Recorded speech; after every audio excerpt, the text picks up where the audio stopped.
Om Swastiastu, Om Awignamastu, Namo Siddhiyam.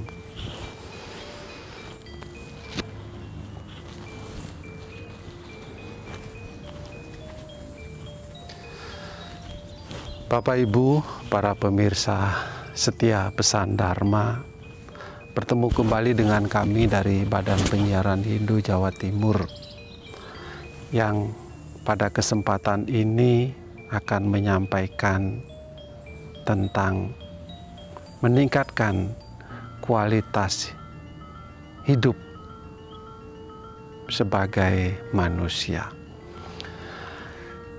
Kami senantiasa berharap dapat menjumpai Bapak Ibu sekalian ada dalam keadaan sehat, ada dalam keadaan bahagia, sehingga dapat menjalankan segala kewajiban dengan penuh sukacita dan selalu dalam lindungan Ide Sang Hyang Widi Wasa. Sekalipun di tengah mewabahnya COVID-19 yang saat ini juga sedang naik, kita senantiasa harus tetap mematuhi ketentuan atau protokol kesehatan yang ditetapkan oleh pemerintah. Bapak Ibu, para pemirsa Pesan Dharma, reinkarnasi, lahir kembali, punarbawa adalah salah satu bentuk keyakinan dari 5 keyakinan atau strada yang diyakini oleh agama Hindu.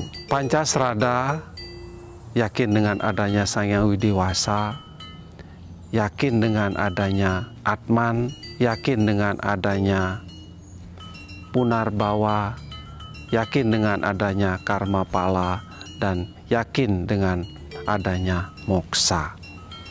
Jadi reinkarnasi ini salah satu bentuk keyakinan yang harus kita yakini dan harus kita manfaatkan, kita gunakan untuk memperbaiki kualitas kehidupan kita.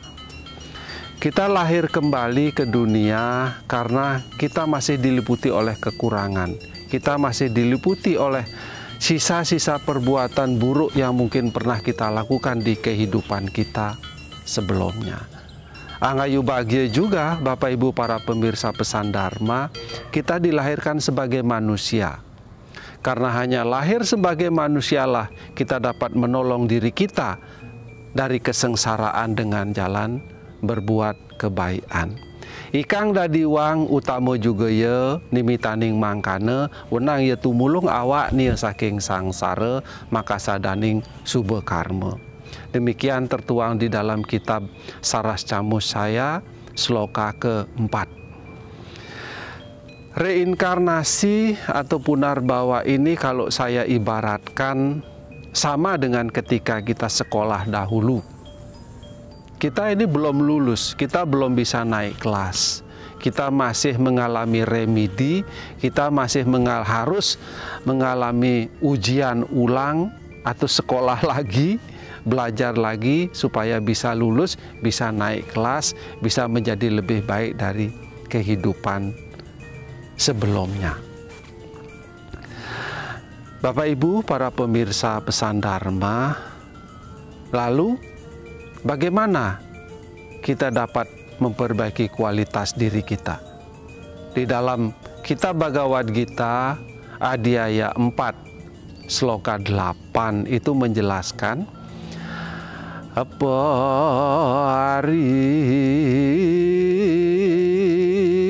ada anoyo asadunam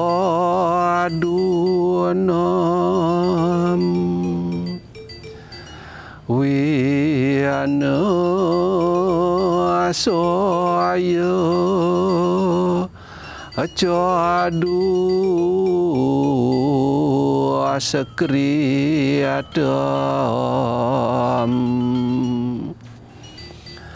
dharma samasta apanaradaya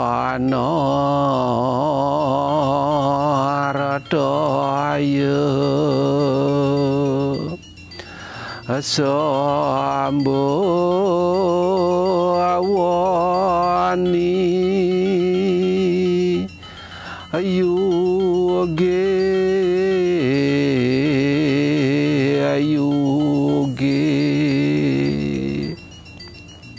paritrenaya sadunam. Jadi untuk menyelamatkan kebaikan, menjalankan kebaikan, melindungi kebaikan.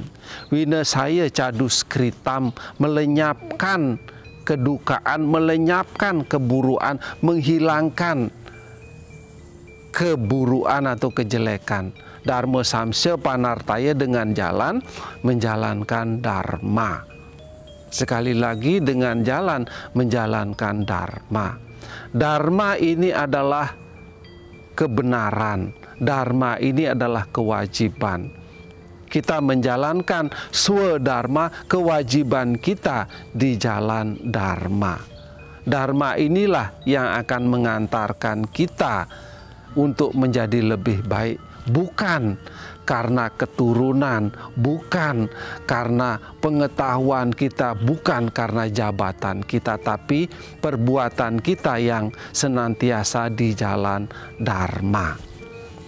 Bapak Ibu, para pemirsa sekalian, khususnya saudara kami yang beragama Hindu, sekarang muncul pertanyaan, apa sih perbuatan dharma itu? Apa sih acuannya kita mengetahui perbuatan kita sudah sesuai dengan dharma atau belum?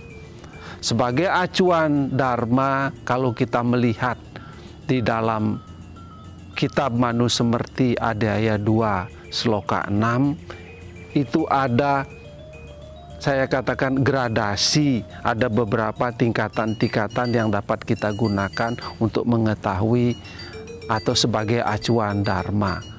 Di sana tertuang weda kila dharma mulan semesti cila catat widam. Acarasca iwa sadunam atmanastutir ewaca. Jadi sumber kebenaran yang tertinggi adalah kitab Sruti yang tertuang di dalam Caturweda. Rigweda, Yajurweda, Samaweda, dan Atharwaweda. Itu sumber kebenaran kita yang tertinggi. Kemudian kita dapat menggunakan sumber kebenaran dari Semerti. Semerti itu adalah kitab Manawa Dharma Sastra, kitab Dharma Sastra. Kitab Dharma Sastra ini terbagi dalam 4 zaman, ada 20 buku, 20 kitab. Jadi zaman Satya Yuga itu adalah Manawa Dharma Sastra, di dalam Treta Yuga adalah Gautama Dharma Sastra. Pada saat Dwapara Yuga adalah Sankalikita Dharma Sastra. Pada zaman Kali Yuga adalah Parasara Dharma Sastra. Itu sumber kebenaran kedua yang dapat kita gunakan untuk mengetahui acuan dari dharma. Kemudian yang ketiga adalah sila. Sila adalah perilaku, petunjuk dari orang-orang suci, orang-orang bijaksana. Kemudian acara adalah tradisi, adat istiadat, budaya atau kebiasaan yang sudah diyakini kebenaran, yang sudah dijalankan di dalam suatu daerah atau suatu tempat. Kemudian yang terakhir adalah atmanastuti, sukacita, kebahagiaan bagi semua. Ketika kita membuat orang lain bahagia, siapapun yang ada di sekitar kita tidak tersakiti, sehingga mereka senantiasa merasa damai, itu adalah kita sudah berbuat kebenaran, kita sudah berbuat sesuai dengan jalan dharma. Nah, Bapak Ibu para pemirsa sekalian, sekarang ada pertanyaan lagi. Apa sih perbuatan dharma? Apa saja yang dapat saya lakukan sehingga saya dikatakan sudah berbuat dharma? Saya mengutip satu sumber ulah dharma di dalam kitab Wraspati Tattwa Sloka 25. Di sana mengatakan dengan tegas ada 7 kegiatan dharma. Sila yajnya tapadanam prawraja biksu rewaca. yogascapi sawasena dharmasyeke winirnaya. Jadi sila, yajna, tapa, dana, praurajya, biksu, dan yoga. Itu adalah 7 ulah dharma, 7 perilaku yang dapat kita jalankan, yang dapat kita lakukan untuk kita senantiasa berjalan di jalan dharma. Sila, sila adalah perilaku. Sila mangraksa cara rahayu. Jadi sila artinya senantiasa berbuat rahayu, berbuat baik. Berbuat baik didasari atas kebenaran. Jadi berbuat benar dengan hasil yang baik. Jadi tadi acuannya sudah saya tentukan, sudah saya sampaikan bahwa ada Sruti, Semerti, Sila, Acara, dan Atmanastuti. Itu ayo kita gunakan kitab-kitab suci atau sastra sebagai acuan kita untuk bertindak, untuk melihat kebenaran. Tasmat sastram pramanam te, karya-karya via pasti tahu, jenata sastra vida nokta, karma kartum iharhasi. Mari kita jadikan kitab suci atau sastra sebagai petunjuk kita untuk mengetahui mana yang baik, mana yang tidak baik, mana yang benar, mana yang salah, mana yang boleh dilakukan, mana yang tidak boleh dilakukan. Demikian itu tertuang di dalam kitab Bhagavad Gita, Adhyaya 16 sloka 24. Nah, Bapak Ibu para pemirsa Pesan Dharma, kemudian setelah sila, kemudian yang kedua yajna. Dalam agama Hindu mengenal adanya panca yajna atau 5 yajna yang harus kita jalankan sebagai bentuk kewajiban kita sebagai umat Hindu. Salah satu fungsi panca yajna ini adalah dalam rangka kita membayar hutang. Kita punya hutang kepada Sang Hyang Widi atas kehidupan dan segala yang diberikan di alam semesta ini kita nikmati dengan gratis. Kemudian kita punya hutang kepada para maharesi yang telah menciptakan, setelah menyusun, menerima wahyu dari Sang Hyang Widi, menyusunnya dalam kitab suci. Kemudian kita sebagai acuan sumber kebenaran. Kita punya hutang kepada leluhur-leluhur kita yang telah melahirkan kita, karena tanpa leluhur kita tidak mungkin akan ada. Leluhur kita adalah yang paling dekat adalah orang tua, bahkan anak kita pun adalah leluhur yang sudah lahir menitis kembali mengalami reinkarnasi. Kemudian hutang kita kepada sesama manusia, manusianya hutang kita kepada buta. Buta di sini bukan dalam arti makhluk-makhluk kasat mata, tetapi kepada alam semesta. Buta ini adalah ruang. Ruang ini ya alam semesta dunia ini. Nah, itu yang kedua sila yajna. Kemudian yang ketiga adalah tapa. Tapa adalah pengendalian diri. Tapa ngaran amadrindiya ring wineh wisayania. Jadi kita mengendalikan indria terhadap segala objek-objek yang membuat indria kita itu terbuai. Mata kita terlalu asik untuk menikmati sesuatu yang tidak layak kita lihat. Telinga kita juga sering mendengarkan berita-berita yang tidak benar. Kemudian kita share, mulut kita sering berbicara terhadap sesuatu yang buruk, menceritakan keburukan orang lain, dan lain sebagainya. Mengendalikan indria ini diawali dari pengendalian pikiran. Ingat, pikiran itu mempunyai 2 senjata, yaitu budi dan ahamkara. Nah, budi inilah yang harus kita tumbuhkan. Budi inilah yang harus mengendalikan pikiran itu. Pengendalian pikiran kita awali yang pertama sebagai pengontrol lalu penggerak-gerak indria. Ikang manah ngarania ya ike witning indria. Maprawerti teiring subuh asubuh karma kunang ikang manah prihen kaher tania sakareng. Karena pikiran adalah awal dari gerak indria, oleh karena itu pikiranlah yang harus pertama kali kita kendalikan.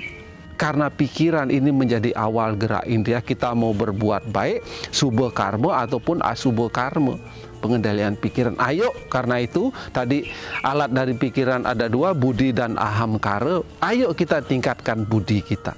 Budir jenanena Sudianti, meningkatkan budi itu dengan pengetahuan yang suci, tertuang di dalam kitab Manawa Dharma Sastra Adhyaya 5 Sloka 9. Ayo kita tingkatkan budi kita agar dia dapat menjadi pengendali, memberikan informasi yang benar kepada pikiran sebelum pikiran itu memberikan instruksi kepada indria-indria kita. Itu yang ke sila yadnya tapa. Kemudian dana. Dana ngaran weweh ring darindra.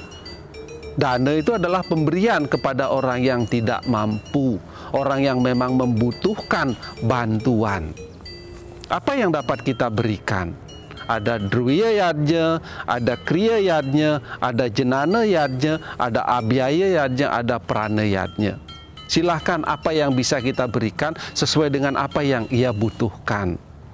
Ketika orang lapar, mungkin kita tidak bisa memberi nasihat, ya kita harus memberi makan. Memberi makan juga ada lagi, apakah diberi makan atau kita berikan dia solusi supaya dia mendapatkan makan. Atau istilahnya kita beli dia pancing, bukan kita beri ikan. Ketika orang sakit, ya kita beri obat, bukan kita nasihati. Jadi pemberian-pemberian itu harus sesuai dengan apa yang dibutuhkan. Bukan karena besar kecilnya, tapi pemberian itu mari kita berikan dengan tulus ikhlas. Sekalipun semua yang milik kita berikan tapi kita tidak ikhlas, itu pun tidak akan berpahala. Natan permana kuehannya yang agelah budinya, kapa alang-alang tan tulus tiaga tanpa pala ike, sang kesepannya stradaning manah maka sadaning palanike. Jadi sekalipun semua milik kita berikan, tapi kita ragu-ragu tidak tulus ikhlas, maka pemberian kita tidak akan berpahala. Oleh karena itu, mari apa yang dibutuhkan oleh orang lain, ayo kita berikan dengan tulus ikhlas, sesuaikan dengan kemampuan atau apa yang kita miliki. Sila yadnya tapa dana. Kemudian prauraja. Prauraja ini artinya kita senantiasa belajar meningkatkan kualitas diri dan pengetahuan, kemudian membagikan, mengajarkan kepada orang lain tentang perilaku-perilaku yang baik. Tentu di sini tidak saja kita mengajarkan, tapi kita tidak melakukan. Kita mengajarkan dan kita juga melakukan. Itu akan dapat diterima oleh, akan ditiru oleh orang lain. Di dalam Bhagavad Gita Adhyaya 3 Sloka 21 secara tegas juga dikatakan, yadiat acara tisrestah tatat ewe tarojana sayat pramanam kuruti lokastad anu wartante. Jadi apapun yang kita ajarkan, tauladan apapun yang kita berikan, orang akan mengikuti. Bukan orang, lokastad anu wartante, dunia ini akan mengikuti ketika kita mengajarkan dan kita melakukan. Kemudian yang selanjutnya adalah wiku. Wiku adalah meningkatkan kualitas diri. Biasanya kalau wiku ini pada tingkat kehidupan yang ketiga, biksuke itu sudah mulai meninggalkan sifat-sifat keduniawian secara perlahan. Kita melakukan sesuatu, segala aktivitas kita anggap sebagai suatu persembahan kepada Sang Hyang Widi. Kita anggap itu sebagai suatu kewajiban. Meningkatkan kesucian juga dapat melalui satu proses upacara atau aguron-guron, itu bisa. Tapi di sini saya lebih tekankan, lebih baik kita melakukan sendiri dengan jalan mulai meninggalkan pahala, atau lebih menekankan pada aktivitas itu sebagai sebuah kewajiban. Sekali lagi, apapun yang kita kerjakan, apapun yang kita lakukan, ayo lakukan itu sebagai bentuk yadnya kepada ide Sang Hyang Widiwasa. Di dalam Bhagavad Gita Adhyaya 9 Sloka 27 kan dikatakan, di sana secara jelas, secara tegas mengatakan, yad karosi yadasnasi, yad juhosi dadayisat, yad tapasiasi kaunteya tad kuru samadar panam. Jadi yad apapun yang kamu lakukan, apapun yang kamu makan, apapun yang kamu kerjakan, yadnya tapa apapun yang kamu lakukanlah itu sebagai suatu persembahan kepadaku. Agar ia menjadi suatu persembahan, hendaknya dilakukan dengan kesucian, dilakukan bahwa itu adalah sebuah kewajiban. Karmani ewadi karaste mapale sukadacana, makarma pala hiturbur mati sanggu setiva karmani. Jadi berbuatlah kamu karena kewajiban, bukan semata-mata karena mengharapkan pahala. Tapi jangan juga kamu diam tanpa berbuat. Demikian pesan dalam Bhagavad Gita, Adya 2 Sloka 47. Bapak Ibu para pemirsa pesan Dharma, yang terakhir adalah yoga. Yoga di sini saya tidak menekankan pada yoga Patanjali atau yoga Surya Namaskar, tapi yoga yuj, dalam arti menghubungkan diri dengan Sang Hyang Widi. Selalu ingat dengan Tuhan Yang Maha Esa, kapanpun dan dimanapun. Untuk selalu ingat dengan Tuhan Sang Hyang Widi adalah kita awali dan akhiri segala aktivitas kita dengan doa. Kita mengingat Sang Hyang Widi, kita mengucapkan doa, menyebut nama beliau. Kapanpun dan dimanapun. Tasmat sarwesu kalesu mam anu semaran yudiasca, maya arpita mano budir mam ewaisyasi asam saya. Kapanpun dan dimanapun, berjuanglah kamu untuk mengingatku dengan menyebut namaku. Dengan demikian, engkau akan sampai kepadaku. Ini tidak perlu engkau ragukan. Itulah salah satu cara untuk selalu menghubungkan diri dengan Sang Hyang Widi, mengawali aktivitas kita dengan doa dan selalu ingat kepada beliau dengan menyebut namanya. Bapak Ibu para pemirsa pesan Dharma, demikian 7 ulah Dharma yang tertuang dalam kitab Burespati Tattwa sebagai salah satu tuntunan kita untuk dapat meningkatkan kualitas hidup kita guna mengisi proses reinkarnasi punarbawa lahir kembali untuk meningkatkan kualitas kehidupan kita sehingga kita akan dapat bersatu dengan Sang Hyang Widi. Paling tidak dalam kehidupan kita yang akan datang, kita akan menjadi lebih baik dari saat ini. Bapak Ibu para pemirsa pesan Dharma, demikian yang dapat saya sampaikan pada kesempatan ini. Mari sekali lagi kita manfaatkan proses reinkarnasi lahir kembali sebagai manusia untuk meningkatkan kualitas hidup kita dengan sila, yajna, tapa, dana, pravraja, biksu dan yoga. Pada akhirnya semoga bermanfaat. Om Sarwa Sam Swasti Bawantu. Semoga kita semua ada dalam keadaan baik. Om Sarwa Sam Santir Bawantu. Semoga kita semua dapat menikmati kedamaian. Om Sarwa Sam Manggalam Bawantu. Semoga kita dapat menjadi pemimpin bagi diri kita sendiri. Om Sarwa Sampurnam Bawantu. Sehingga kita dapat mencapai kesempurnaan. Aum Aristani Me Sarwo Atma Ani Berstah. Semoga badan dan pikiran kita tetap sehat, jauh dari penyakit dan bangkit untuk meningkatkan kualitas diri. Saya tutup dengan Parama Santi. Aum Santi, Santi, Santi. Om.